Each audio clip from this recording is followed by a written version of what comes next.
Olá, sejam bem-vindos a mais um podcast. Tava com saudade, Betinha. Tava com saudade também. 3 meses, né? Pois o último é. foi em dezembro. Mulher, faz muito tempo. Mas estamos de volta. E estamos aqui para gravar mais um podcast. E lembrar você que você não pode esquecer de fazer o quê? Curtir, comentar, enviar para alguém que você vai lembrar com certeza, como a gente sempre fala, vai lembrar de alguém assistindo esse podcast. Algum pai, alguma mãe, algum filho, algum avô. Sempre dá para lembrar de alguém. Então, curte, comenta, compartilha. Dá uma olhada nos episódios anteriores, que o último foi com Mila. E foi muito bom aquele podcast, assim como vários outros que a gente tem gravado. Então, vai dar uma olhadinha no histórico de podcast da gente, que você vai se identificar com algum. Então, hoje, nós teremos um episódio muito especial com uma convidada muito inteligente, muito dedicada ao que faz, que também descobri hoje, que também tem um podcast. Que é Esqueci de passar essa informação Pois importante. é, mas a gente vai falar. Pra dar aquela stalkeada, né? Exatamente, mas vai dar certo. Nossa convidada hoje é uma pediatra chamada Amanda. Por favor, Amanda, se apresente. Oi, gente. É um prazer estar aqui com vocês, meninas. Particularmente, Betinha é professora de natação da minha filha. Conheci ela nesse contexto e a gente troca muitas ideias sobre os cuidados com a criança, atividade física. E é um prazer estar aqui para conversar um pouquinho sobre essa temática com vocês hoje. Eu fui formada aqui em Recife, né, na Universidade Federal de Pernambuco, e eu atuo hoje com neonatologia e com pediatria, mas com neonatologia de crianças de termo, prematuros, minha sócia que acompanha no nosso consultório. Importante, né? Porque não sabia que tinha, assim, que podia ter essa diferença, esse cuidado mais especializado ainda, né? E a gente sempre fala que vocês podem se apresentar, falar o CPF CNPJ, né, Su? Que a gente gosta realmente de saber um pouquinho da história, né, de vocês. E, assim, nesse contexto, por que você escolheu a medicina e, especificamente, a pediatria? O que foi que fez, assim, os teus olhos brilharem e você entender, não, realmente é isso que eu quero para mim? Olha, eu não tenho assim uma lembrança da fase da vida em que essa decisão se tornou muito consciente. Eu sempre gostei muito de cuidar e sempre fui uma pessoa muito agregadora desde a infância, de estar reunindo pessoas e reunindo amigos, e sempre tentei ser alguém. Tentei, não, eu acho que eu fazia isso de forma bem fluida, que eu gostava de interagir com as pessoas e de demonstrar carinho e cuidado por elas. Então, eu acredito que a medicina se tornou uma escolha natural. Na minha família não tem nenhum médico, nem por parte de pai, nem por parte de mãe. Então, eu fui meio que a pioneira disso. E até hoje, depois de mim, primos mais novos também, ninguém chegou na área de saúde. Então, assim, é curioso, porque muitas vezes tem pessoas na família que são dessa área. Mas, segundo minha mãe, desde que eu sou pequenininha, eu tinha uma afeição muito grande pela minha pediatra. E eu sempre dizia que queria ser médica. Ela disse que eu nunca disse que queria ser outra coisa. Chegou no ensino médio, na escola, passei junto da engenharia. Gostava muito da área de exatas. Então, caminhei junto da engenharia, mas me direcionei realmente para fazer medicina. E, na faculdade de medicina, decidi fazer pediatria com muito temor no segundo período. Então, tipo, de 6 anos de faculdade, no fim do primeiro ano, eu já tinha vontade de fazer pediatria, depois de uma disciplina que se chamava Construção do Conhecimento. E eu tive contato com a pediatria nessa época, e aquilo ali me deixou muito encantada. Mas eu tinha muito medo de tomar uma decisão tão precoce no curso e negligenciar as outras áreas.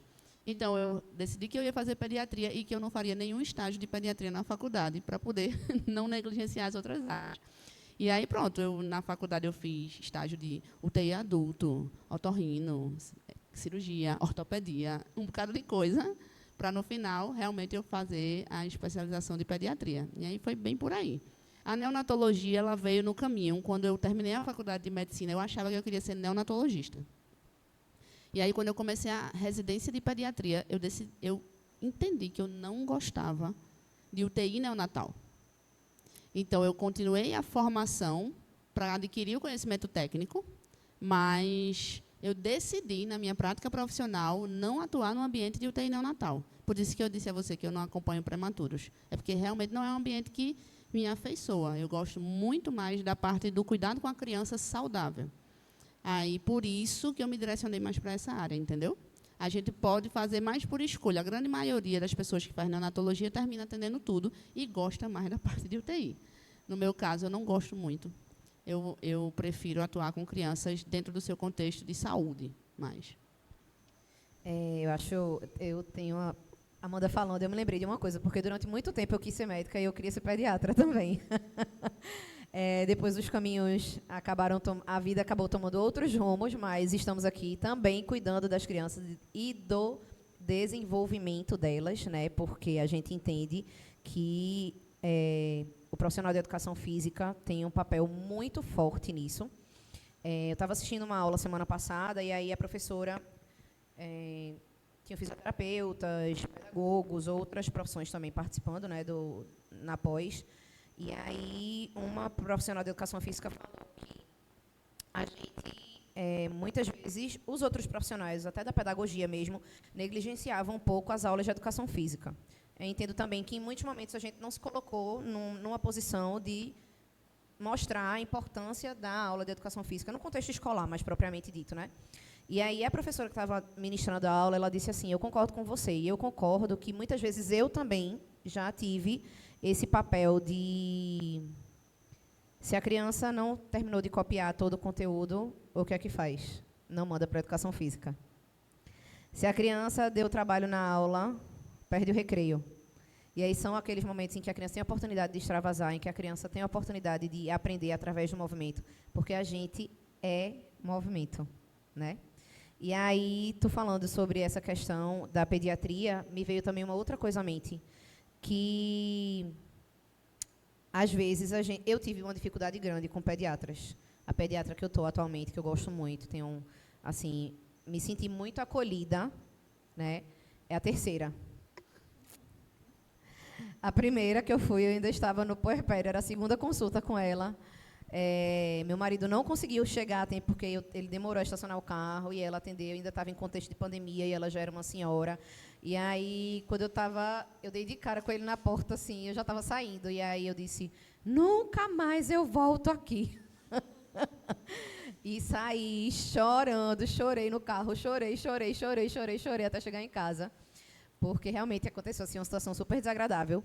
Mas é muito bom quando a gente encontra profissionais que acolhem, profissionais com quem a gente, além de se identificar, que a gente entende que entendem as necessidades da mãe, as necessidades da criança, né? E que conseguem, assim, dar o suporte que a gente entende que é necessário nos primeiros momentos de vida, principalmente, e também ao longo do processo de desenvolvimento, né, da criança. Nesse contexto aí da pediatria propriamente dita, eu queria ter feito esses 2 comentários. Vamos lá para... Me empolguei. Terminou um desabafo. Mas como a gente... É porque eu vejo isso em Amanda, sim, entendeu? Sim. Não. E também vejo na pediatra que atende Laura atualmente, e que nem sempre é uma realidade dentro desse contexto da pediatria, né? Aquela coisa, você tem que fazer isso, isso e isso, vai ser assim, assim, assado, tal e tal e tal medicação, e a gente entende que não é só isso, né? Uhum. Que realmente, ela falou dessa questão, é o que eu gosto de fazer, é o que eu gosto de... Eu me encontrei, né? E é muito importante identificar o que você realmente gosta e aceitar aquilo que você não gosta, né? Porque às vezes a gente termina tentando abraçar o mundo... Sim. E termina não abraçando ninguém, termina afastando. A gente tem alguns episódios que eu acho que as pessoas olham assim e falam: educação física em debate é o quê? Uma médica pediatra, estou entendendo nada. Cadê os profissionais de educação física? A intenção da gente sempre foi trazer temáticas de área de saúde, área... de todas as áreas, de empreendedorismo, sim, de investimentos, sim, na área de medicina, na área da infância, do adulto, do idoso. Do idoso. Estamos aí já. Buscando, estudando sobre isso. Mas hoje trouxemos uma médica para que a gente pudesse falar um pouco sobre isso, né? Do ponto de vista médico, como é que você consegue observar a interferência da atividade física na vida de uma criança assim até os 2 anos, nessa faixa etária? Ótima pergunta, Suzane. Quando tia Betinha me convidou para fazer esse debate com vocês, essa conversa, eu perguntei sobre qual idade vamos falar, né? Porque com crianças a gente precisa pensar sempre assim. A de 1 ano é diferente da de 2, que é diferente da de 3. E o próprio profissional de educação física que acompanha a infância, ele vai passando por todas essas metamorfoses que vão acontecendo nesse processo, né? Sim. Ele tem que ter um olhar atento. Não é um olhar de estar fazendo necessariamente intervenções a todo instante, mas um olhar atento. Opa, aquilo que eu fazia já não funciona mais, eu preciso adaptar isso aqui, porque essa criança está num processo de desenvolvimento e isso vai fazer com que o meu trabalho precise também sofrer essas adaptações. Acredito que vocês tenham no público de vocês estudantes de educação física também. Sim. Então, é sempre bom ficarem atentos a isso quando tiverem as disciplinas, as cadeiras na faculdade que envolvam criança. A criança tem essas particularidades, né? Ela é uma hoje, daqui 3 meses ela é outra pessoa. E isso tudo vai modificar a nossa prática, em geral. Tanto a minha, como pediatra, quanto a de vocês, como educadoras físicas que atendem crianças, né? As crianças pequenas, os bebês, se você pensar, você fez aí na sua pergunta, pensando em crianças pequenas, a gente pode setorizar colocando as crianças abaixo de 2 anos. Essas crianças, elas não têm uma recomendação de fazer uma atividade física rotineira. As que são saudáveis, as que não têm nenhum problema neurológico, nenhum problema cardíaco, nenhum problema respiratório. O que é suficiente para elas seria o brincar. E um brincar não estruturado, um brincar mais livre, um brincar em que ela pega esse copo e transforma numa luneta, um brincar em que ela também usa esse copo como copo. Então, isso faz parte da atividade física que essa criança deveria fazer. Porém, a prática de atividades físicas estruturadas, como uma psicomotricidade, uma natação infantil, ela não é desaconselhada se a criança não tiver nenhum problema de saúde que impeça isso. E ela pode ser iniciada. Eu, geralmente, não recomendo começar tão precoce, porque, às vezes, a criança não está com tônus adequado para aquilo. Existem escolas, por exemplo, que aceitam a partir de 4 meses. Na minha concepção, e eu acredito que vocês possam até pensar diferente, a partir dos 6 meses de vida, a criança já tem um tônus cervical, já tem um tônus de tronco, que consegue fazer aquela atividade com mais atenção, com mais foco e com mais desenvoltura. Então, o papel da atividade física para os bebês, eu acho que marca o dia da criança, mostra à criança uma rotina diferente, mostra à criança a adaptação com a outra pessoa na sua prática de dia. Ela sai daquele ciclo de só cuidadores da casa, uma babá, uma funcionária doméstica, uma avó, um avô, e introduz uma terceira pessoa nesse cuidado, né, um indivíduo externo.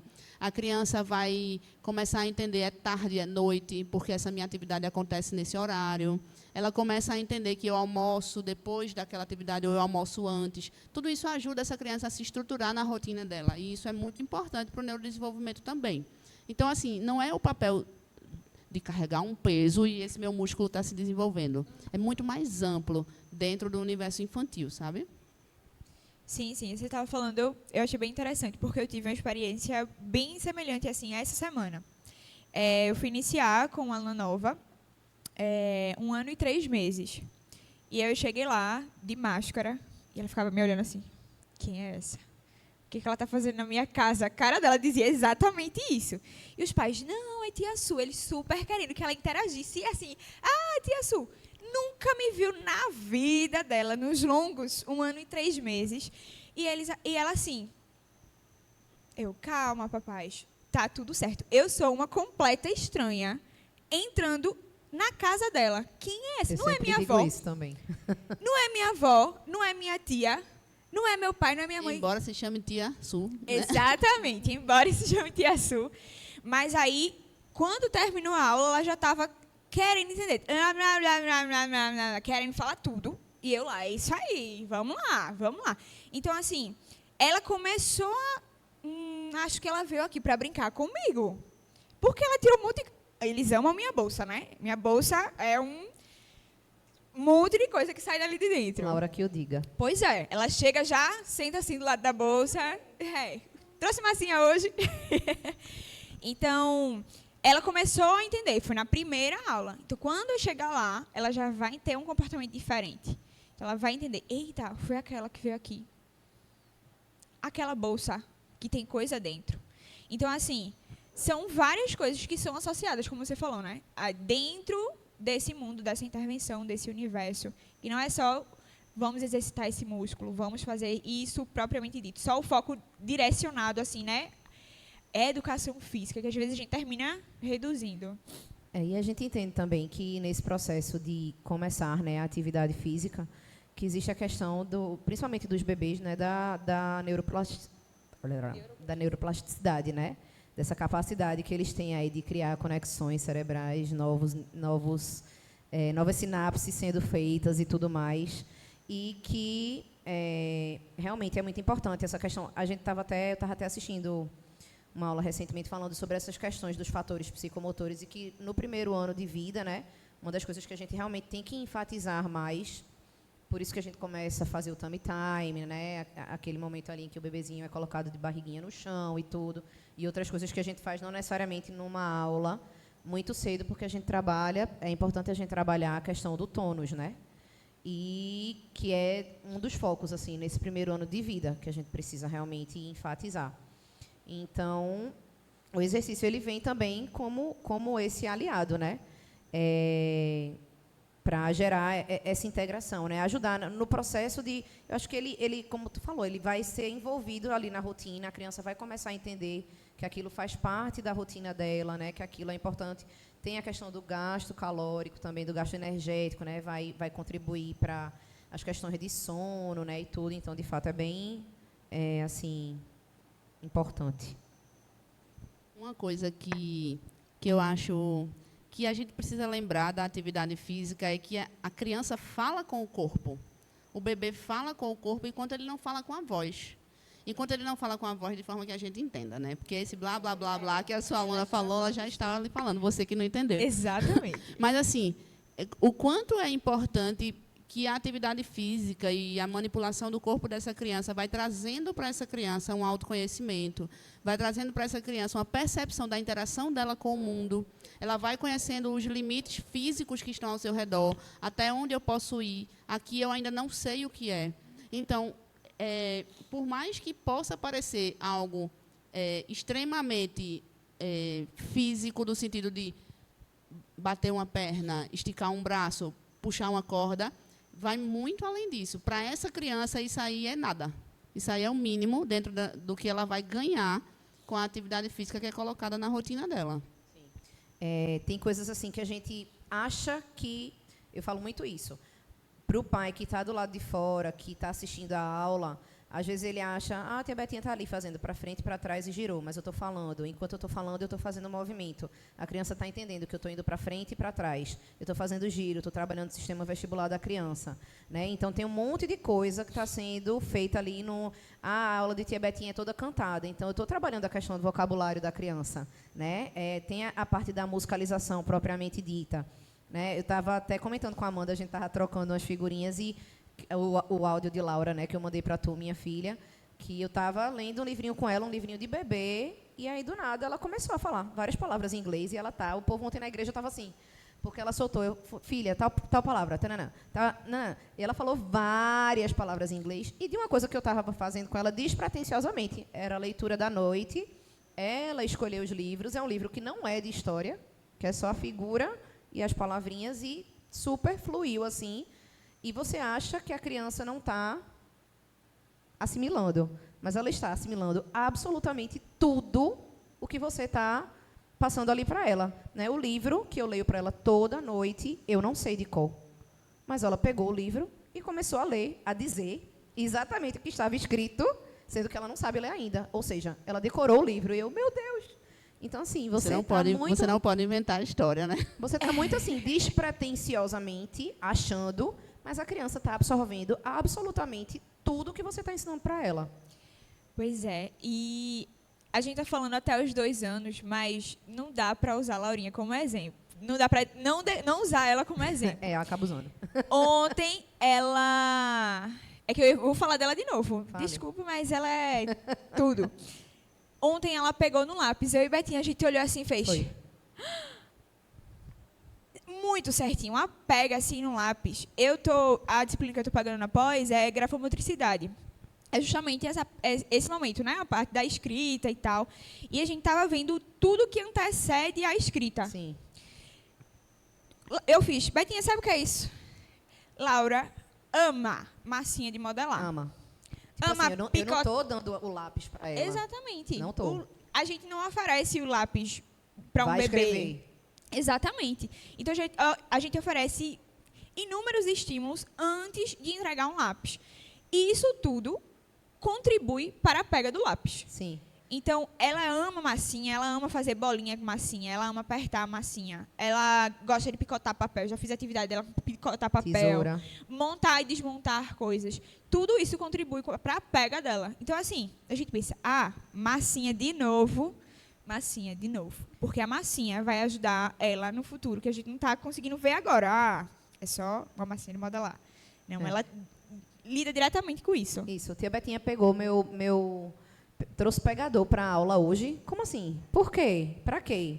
Tia Betinha vai estender roupa na piscina, né? Aparentemente, mas está trabalhando, né? A praxia. E aí isso vai influenciar muito, porque a gente está estimulando de uma forma bem despretensiosa, só que não toda aquela musculatura ali da mão.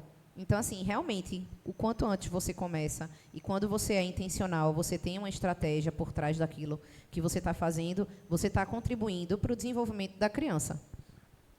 Sim. E vai falar alguma coisa? Eu ia comentar só sobre a importância, além disso, da comunicação entre as pessoas, né? Vocês que são profissionais com crianças, que lidam com crianças, que tenham sempre a prática de se comunicar. Se vocês notarem algumas coisas diferentes quando estiverem numa prática de aula. Eu me lembro que, com a minha filha, eu cheguei a bater, tia Betinha, se liga no lado, acho que era no lado direito, enfim, porque ela estava querendo repetir alguns movimentos com o lado esquerdo.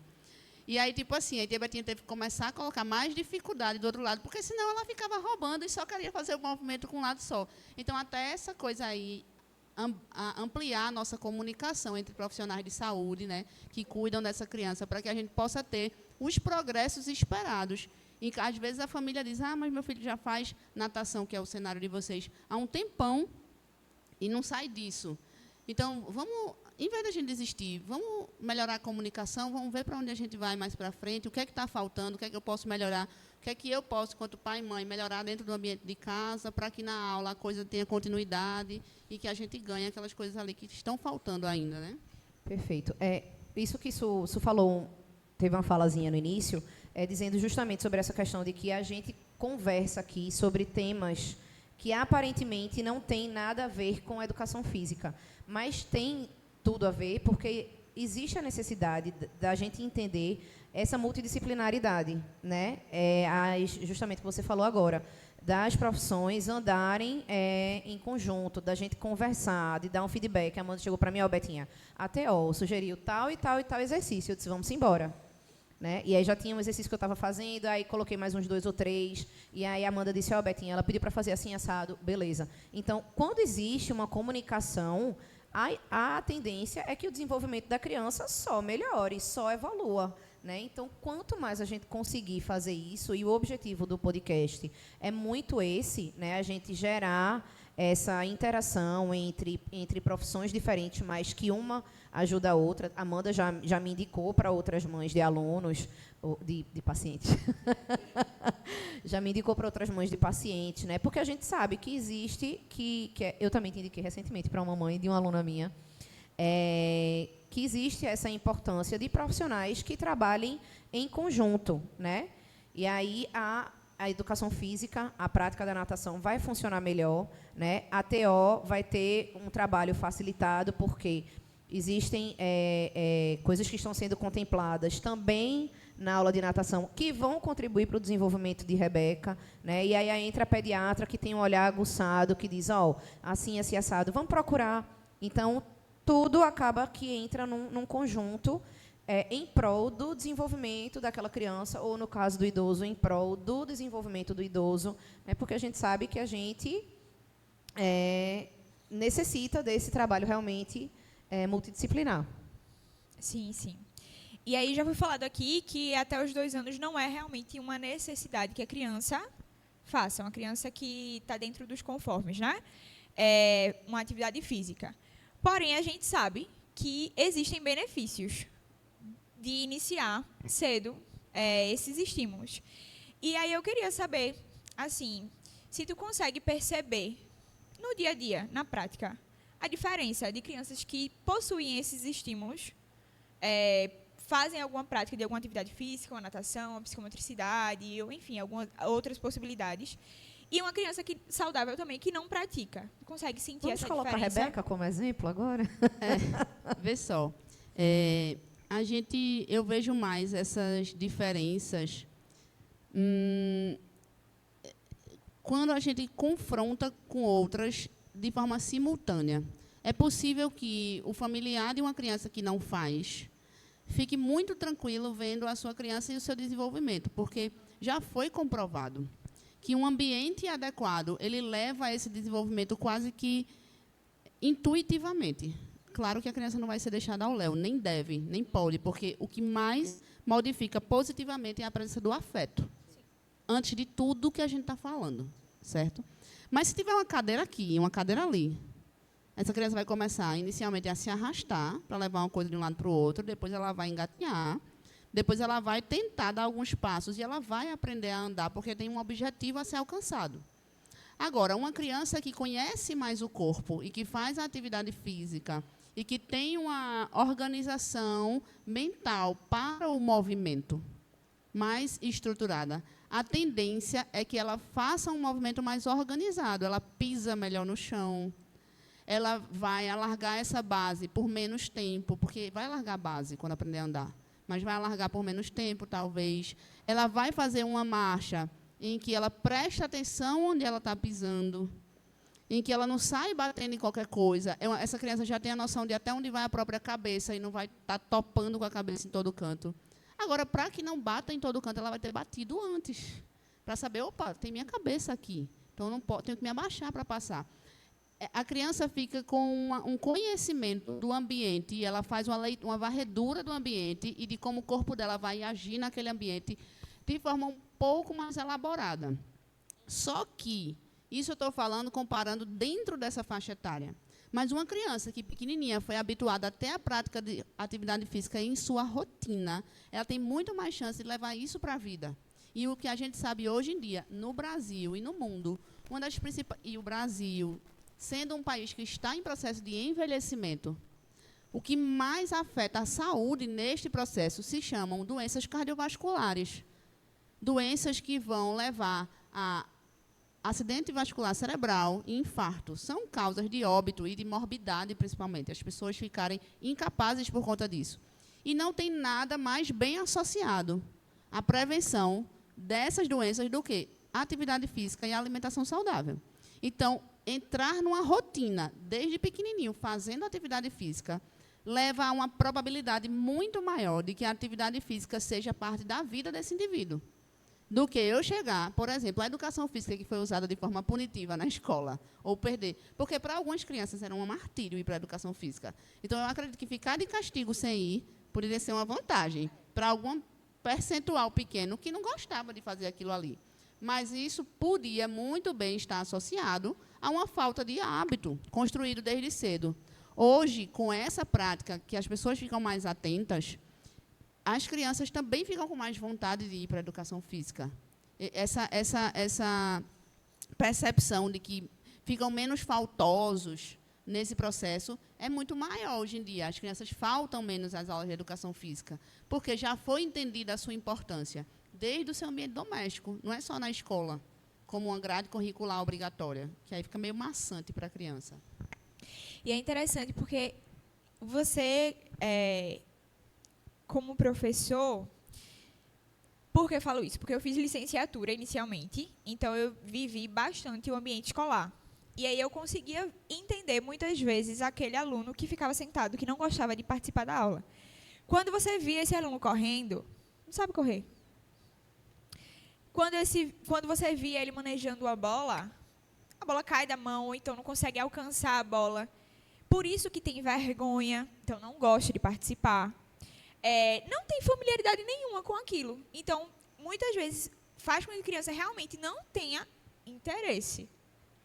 Mas é justificável, porque essa criança nunca teve contato com isso. Ela nunca foi contato com isso, assim, de estimular, né? Porque contato tem. Porque na escola... Não necessariamente, tá? Mas assim... Às vezes as pessoas esquecem que ter uma bola é importante. Sim. Sabe, assim, é porque, assim, é um brinquedo baratíssimo, popular demais, e tem que ter na casa. Sim. Mas, assim, eu digo porque às vezes até teve o contato, mas foi assim, aquela bola. Não foi estimulado, sabe? Eu estava até conversando com o Jaque aqui antes, e eu estava falando o quanto o estímulo a oportunizar, às vezes, né, a criança a ter contato com algumas coisas influencia diretamente, assim, no futuro.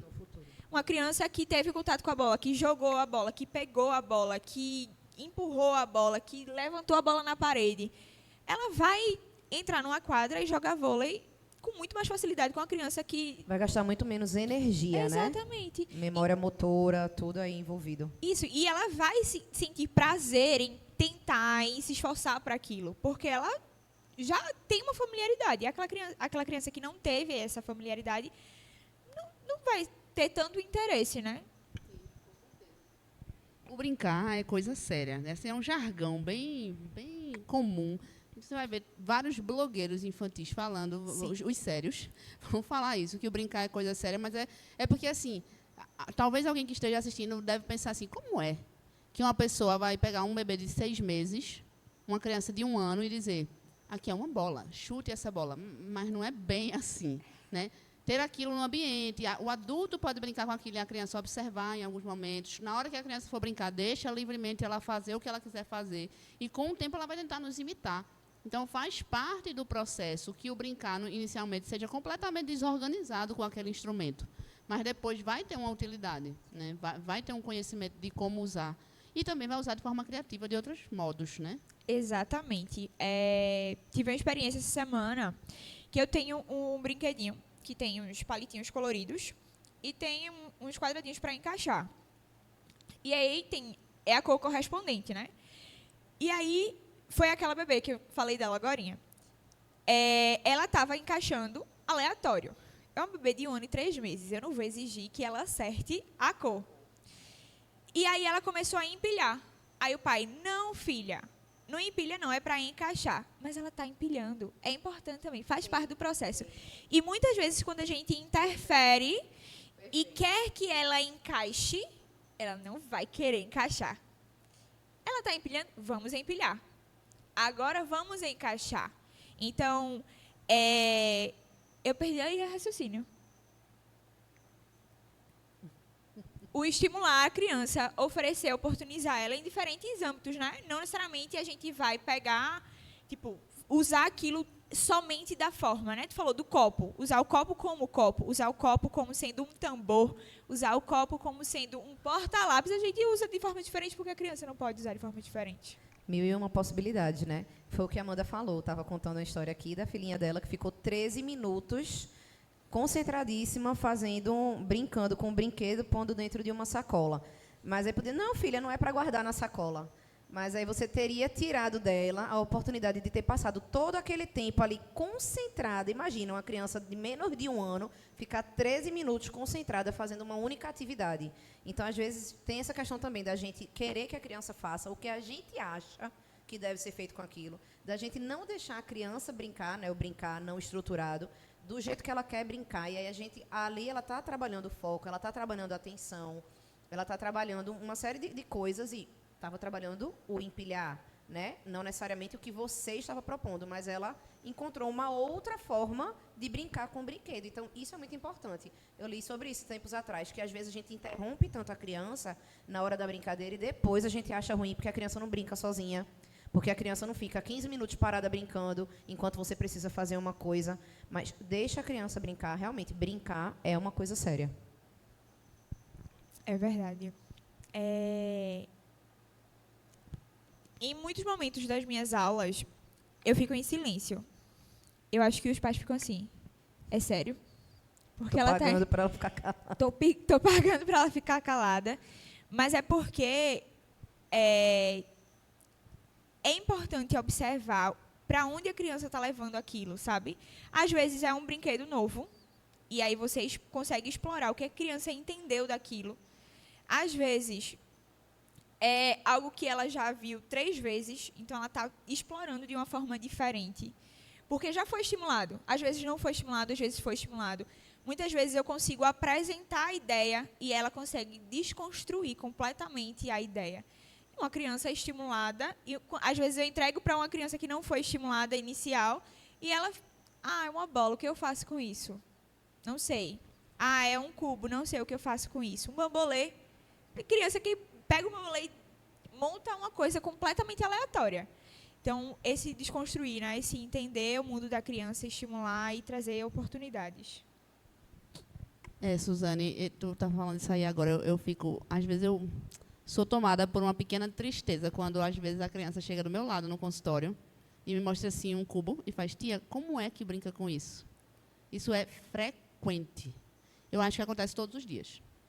Eu atendo 4 dias na semana, eu acho que todos os dias que eu atendo isso acontece, em algum momento, com alguma criança. Então, assim, isso me chama a atenção. Como é que brinca com isso? Tipo assim, para mim é um cubo com atividades diferentes em cada lado. Os 6 lados do cubo têm atividade diferente.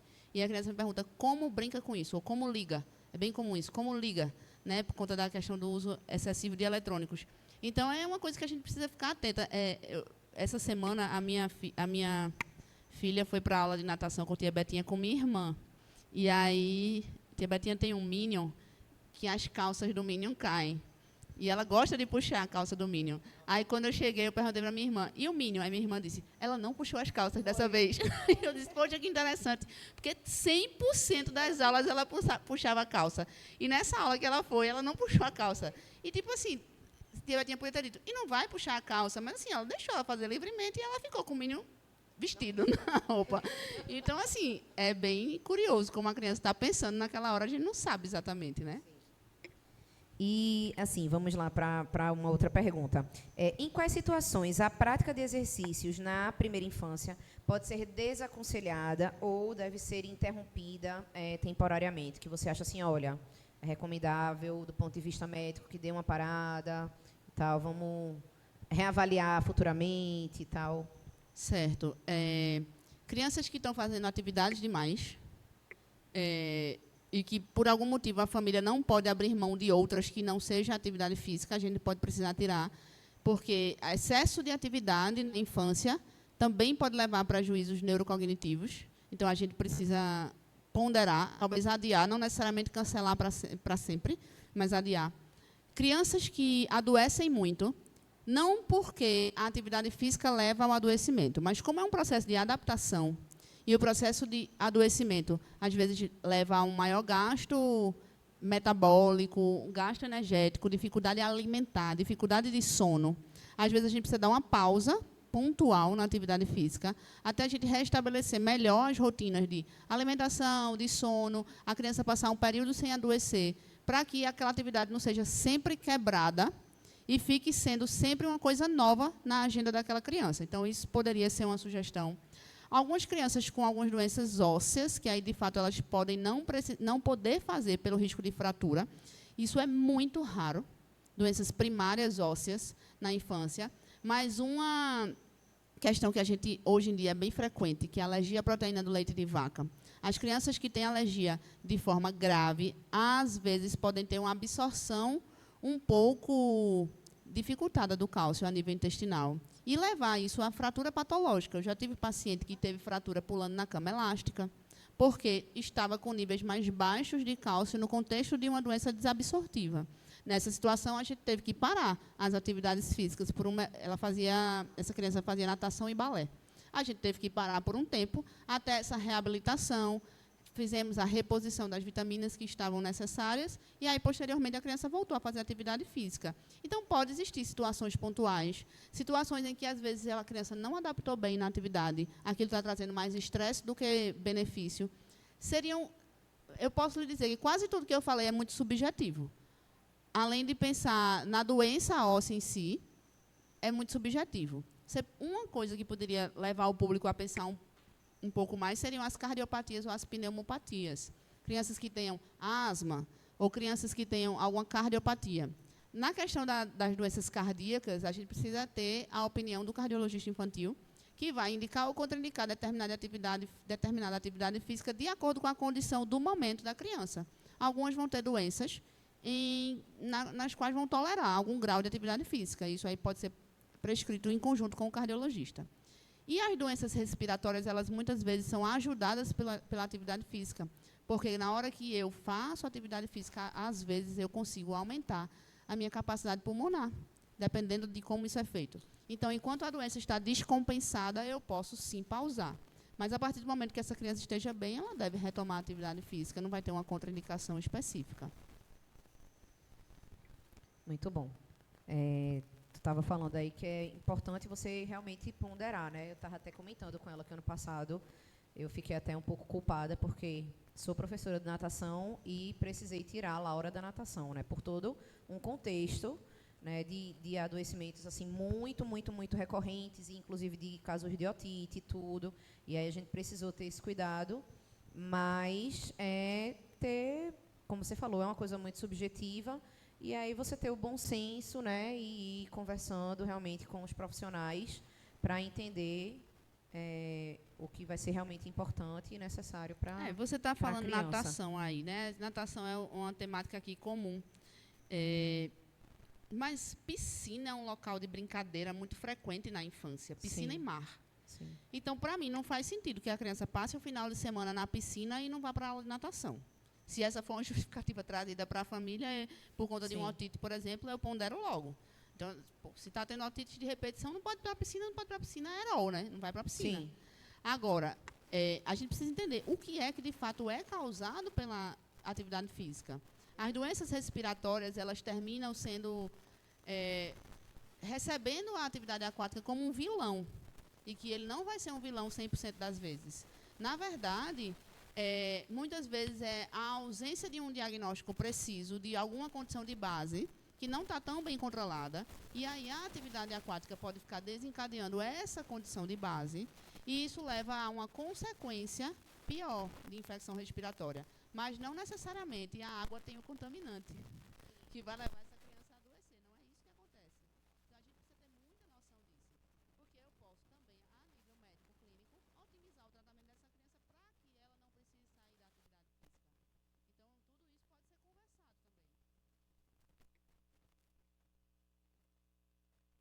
ser conversado também. Como o exercício físico contribui para o alcance dos marcos motores do desenvolvimento infantil? O que a gente já acho que a gente já falou um pouco sobre isso. O desenvolvimento infantil, ele é a criança que não faz nada quando nasce, que é um recém-nascido, até uma criança que ao primeiro ou 18 meses de vida, ela vai andar. Né? Se tiver tudo bem, ela vai andar. Vamos botar, eu estou tolerando muito até 18 meses, tá? Mas vamos botar 15 meses. Então, assim, todos os dias são dias novos na vida dessa criança, e entrar com atividade física, porque a gente pensa muito nos marcos motores no primeiro ano de vida, mas depois vem a linguagem com os marcos cognitivos, e vem a motricidade fina, que precisa ser estimulada. Do mesmo jeito que eu falei, que tendo uma cadeira aqui, outra cadeira ali, a criança vai andar, ela não necessariamente vai aprender sozinha a questão da motricidade fina. Isso precisa ser estimulado.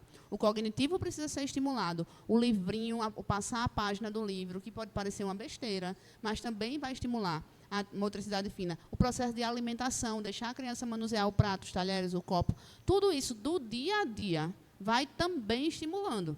Então, a atividade física ela vai entrar para complementar isso, né? Para complementar uma vida saudável, uma rotina saudável. Dentro de tudo que a gente falou, estimulando a criança globalmente, na questão motora, na questão cognitiva, na questão social, na questão afetiva, tudo isso vai levar essa criança a atingir seus marcos de forma adequada. O brincar espontâneo, ele é uma ferramenta de avaliação no consultório pediátrico?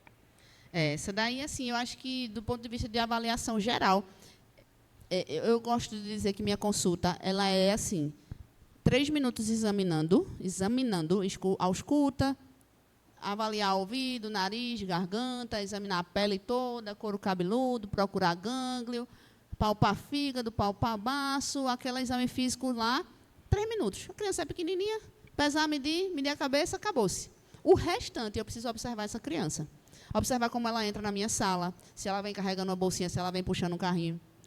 Observar quem vem com ela, se ela vem atrás dos pais, se ela vem na frente dos pais. Quem está com ela nessa consulta? Eu tenho um tapetinho na minha sala, que para crianças que ainda não andam, eu abro o tapetinho e fico brincando com a criança no tapetinho. Porque também se já anda, não adianta abrir o tapetinho, porque ela vai sair do tapetinho. Então, assim, eu abro e fico lá, e aí eu vou examinando, eu já faço a medida ali, eu vou medindo a cabeça enquanto ela está interagindo com o cubinho, e a gente vai fazendo um contínuo dessas coisas. Então, o brincar livre é observado, e o brincar conduzido pelo examinador também é observado. Eu não deixo a criança ficar aleatória só, mas eu entrego para essa criança objetos específicos para ver como ela vai interagir com esse objeto e entender um pouco de que fase do desenvolvimento Qual ela a está. funcionalidade, né, que ela vai E, dar ao inclusive, objeto. de dizer aos cuidadores que, por favor, não se levante, não interfira, não, que aqui faz parte do exame físico. Eu falei sobre a questão da pediatra no início, porque eu acho que a Amanda é dessa mesma vibe. Assim, a gente se conheceu um pouco depois que eu tinha recém-mudado de pediatra. Provavelmente, talvez até tivesse ido para ela também. Mas eu sei que elas são da mesma linha, assim. E me espantou muito, porque quando eu entrei no consultório da pediatra de Laura, ela estava descalça, tinha brinquedos dentro da sala. E era uma abordagem completamente diferente das outras abordagens que eu já tinha tido experiência enquanto paciente no passado, né? Que eu acho que, obviamente, já mudou muito, mas também já no meu período de maternidade. Né? Foi uma coisa realmente em que eu percebi que foi avaliado muito assim, como que ela estava brincando, as coisas que ela estava dizendo, o que ela estava pegando, pelo que ela estava se interessando. Ela gosta muito de cozinhar, a Suzane sabe disso. E ela já foi direto para um fogãozinho que tinha lá e tal. E aí chegou e tinha uma torneirinha. Ela, torneira. Aí foi mexer na torneira. Aí tinha um interruptor. Aí ela tanto ficou acendendo e apagando, mexendo no interruptor, né? E eu percebendo que a pediatra estava olhando. Então, assim, é muito interessante, né? Não sei se é uma nova abordagem, baseada assim, no que eu já tinha vivenciado, né? Mas, assim, é muito interessante quando você tem um olhar realmente mais abrangente, não só do apalpar, medir a cabeça e medir o comprimento da criança, né? Porque você consegue realmente enxergar além da medicina, acho que assim. Se a pediatria não tivesse toda essa questão do neurodesenvolvimento, a parte cognitiva, ela era a especialidade mais fácil. Porque uma criança doente, a gente sabe quando a gente olha. Entendeu? Então, quando o paciente entra na sala, se ele está bem, eu sei. Se ele está doente, eu sei. Por isso que essa parte é a mais rápida. Entendeu? Às vezes eu vou olhar o ouvido assim, e não estava reclamando do ouvido, não. Está horrível o ouvido. Entendeu? Então, assim, mas, às vezes, a criança, de fato, não está reclamando, porque ela não tem o mesmo limiar de dor em todos os momentos que nós. Mas o que eu digo isso é porque essa parte técnica da saúde biológica, ela é muito curta. Realmente, dentro de uma consulta, eu tenho que abordar vacinas, prevenção de acidentes, atividades físicas, o brincar, a saúde biológica, as relações familiares, a rotina, o sono, os adoecimentos desde a última consulta até hoje. Então, você tem que imaginar que isso tudo tem que caber dentro de uma consulta de 1 hora. No meu consultório, eu marco de hora em hora. Então, para caber tudo isso dentro de 1 hora, eu preciso ir fazendo a observação de como essa criança está agindo dentro desse ambiente. E poder conversar com a família e dar a devolutiva de todos esses pontos. Às vezes não dá.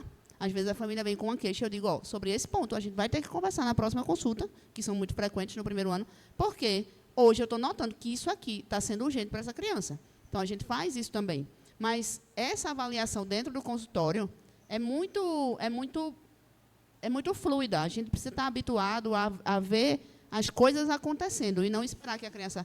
não é uma entrevista, como a consulta de um adulto. Você sente isso? Sim. Você faz isso? Sim. Quando você vai dormir, que você não consegue dormir, o que é que você faz? Isso é fácil numa pessoa que explica, mas na criança a gente tem que tentar tirar dali, daquelas nuances, os diagnósticos, né? Sim, sim. E a gente, às vezes, espera que, quando falou, né, é diferente do adulto da criança. A criança não vai falar, a gente tem que ter um olhar muito sensível para poder identificar as entrelinhas ali de tudo que está acontecendo. Porque a gente vai falar. Às vezes o adulto nem fala, né? Exatamente. Mas esse olhar sensível é muito importante. E o bebê insistir.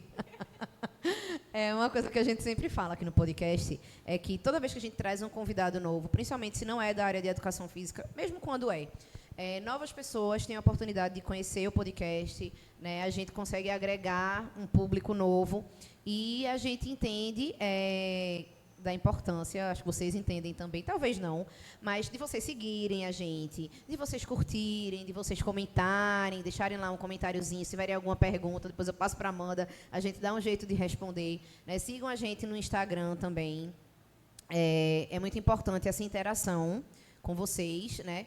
E a gente faz isso, a gente está aqui, a gente está aqui num domingo, vou dizer isso, gravando, duas mães. Suzane não é mãe ainda, mas também tem uma série de demandas e nosso produtor ali sentadinho também. Então, assim, já começamos a semana desde o domingo, já trabalhando já no domingo. E é muito importante para a gente essa participação, essa colaboração de vocês. Então, achou que é interessante, manda para alguém, encaminha lá, manda um aviãozinho, né? Então, façam isso. É o pedido que a gente faz para vocês, tá bom? E assim como a criança precisa ser estimulada, a gente também. Então, isso ajuda a gente a ter gás e força para trazer mais conteúdo de qualidade para vocês. E chegamos na parte final. A gente, no final, faz um bate e volta. São perguntas simples e aí você vai falar as coisas que vêm à sua cabeça. Tá. E, enfim. Tem que ser rápido. Isso. Primeiro, como te encontrar? Eu atendo um consultório privado hoje em dia e tenho um plantão na maternidade do Hospital Barão de Lucena, do SUS. Meu consultório fica no empresarial do Shopping Rio Mar, na Torre 1, sala 2105, e no meu Instagram tem o contato do consultório. Meu Instagram é Amanda Duncan Pede. Mas vocês colocam lá, porque o Duncan é trabalhoso de escrever. Sim, pode deixar. Indicação de um livro. Sim, você estava falando, eu pensei num livro. Você quer um livro para que público? Agora, para eu dizer. Eu vou dizer 2, pode ser? Pode ser 2. Se forem pessoas pensando no cuidado com crianças, Amar Seu Filho Não Basta. Esse livro é antigo, eu acho que é de 1996, tá? Mas é um livro muito bom. Não tem loja, só tem sebo online. Então, tem que dar uma garimpada na internet, mas é um livro muito bom. Vai vir velhinho, vai vir surrado, mas vai vir com conteúdo excelente. E um livro pensando nos profissionais de educação física que estão assistindo vocês. Eu me esqueci o nome do livro, mas ele é sobre psicomotricidade relacional com crianças de 0 a 3 anos. Se eu não me engano, o título é O Adulto e a Criança de 0 a 3 anos. Tá? Mas eu me comprometo a mandar a foto da capa, e aí, quando a produção fizer a edição, eles colocam nessa hora a capa do livro. Certo, perfeito. Indicação de um perfil no Instagram, na temática que a gente conversou aqui, mas que não seja o seu. Tá. Na temática que a gente conversou aqui, de desenvolvimento infantil, poderia ser um Instagram Desenvolve Criança, é um Instagram bem bom, sim, de uma fisioterapeuta. Eu confesso que eu sou apaixonada pela atividade de terapeuta ocupacional, mas eu agora não estou me lembrando de um Instagram de uma terapeuta ocupacional que vocês possam indicar. Acho que o Desenvolve Criança ajuda bastante. Lembrando que tudo que a gente indica para a criança significa fazer a vida fluida. Uhum. Né? A Betinha falou aqui, por exemplo, o Tummy Time. Tummy Time virou moda e as pessoas agora deixam a criança 100% do momento em Tummy Time. Sim. Isso é uma coisa que a gente pode fazer com crianças, tá? Sim. Ao longo de um dia de 24 horas. Então, não é para ficar fazendo só isso de estimulação. Se não fosse a área que você trabalha hoje, apesar de ter certeza disso há muito tempo, que outra área você trabalharia? Música. Sério? Um professor que te Mas eu acho que marcou. para trabalhar com música do jeito que eu queria, eu tenho que ter nascido fora do Brasil. Um professor que te marcou. Meu professor de matemática do ensino médio. Professor Marinho, o nome dele. Uma lembrança, né? E geralmente o povo busca... Às vezes a gente fica... Eita, professor, eita, não sei. Não sei. Não, esse professor me marcou bastante. Se você na época de colégio, na época de faculdade, a professora que mais me marcou foi da pediatria. Se chama Rosiméria Amorim. Ela hoje é aposentada, mas até hoje eu ainda tenho contato com ela. E discuto casos de pacientes. Estamos chegando no momento final. Vamos agora dar uma lembrancinha para... Deveria ser para Amanda, deveria, mas pelo papel, acho que vocês já entenderam que não é. Tia Betinha não conseguiu comprar para Amanda. Tia Betinha comprou para Rebeca. Mas entra até no tema do podcast, né? Entra no tema Exatamente, do podcast. tudo Falei foi sobre isso. pensado. É um dos livrinhos que eu tô lendo para Laura atualmente, que não tô lendo, que é só a figurinha e o nome em português e inglês. Pelo carinho. É para bebês mesmo, e aí eu achei interessante. Eu disse, eu vou dar vamos comprar um para a Beca. Mas assim, é só um carinhozinho mesmo, em forma de agradecimento por você ter se disponibilizado, né, ter abrido mão de algumas horas do seu domingo para estar aqui com a gente gravando sobre essa temática tão importante. E eu espero que ela goste, que ela explore bem muito, aí abra bem muito, passe as folhinhas, queira pôr na boca, veja as figurinhas dos animaizinhos. Não tenho dúvidas de que vai acontecer. E é isso. Muito, muito obrigada por ter aceitado o nosso convite, por ter vindo aqui conversar com a gente. Foi muito bom. Eu Obrigada a avisei vocês, no começo meninas. que ia ser muito bom. Eu avisei. Estou à disposição no que vocês precisarem, se quiserem conversar em outro momento sobre outras temáticas na faixa etária das crianças. Eu estou sempre disponível. Acho que a educação em saúde é o que pode mudar muito o direcionamento até da nossa população em relação aos cuidados de vida. Verdade. Muito obrigada, Amanda, por ter aceitado esse convite, por ter trazido tanto conteúdo para a gente e ter conversado com a gente sobre isso, sobre essa temática que é relevante para todo mundo. Pessoal, sigam as meninas e liguem o sininho, porque quando sair o próximo episódio, vocês não perdem e não chegam atrasados tendo que assistir 10 episódios para trás. Exatamente. Então, curte, compartilha, ativa o sininho e manda para todo mundo.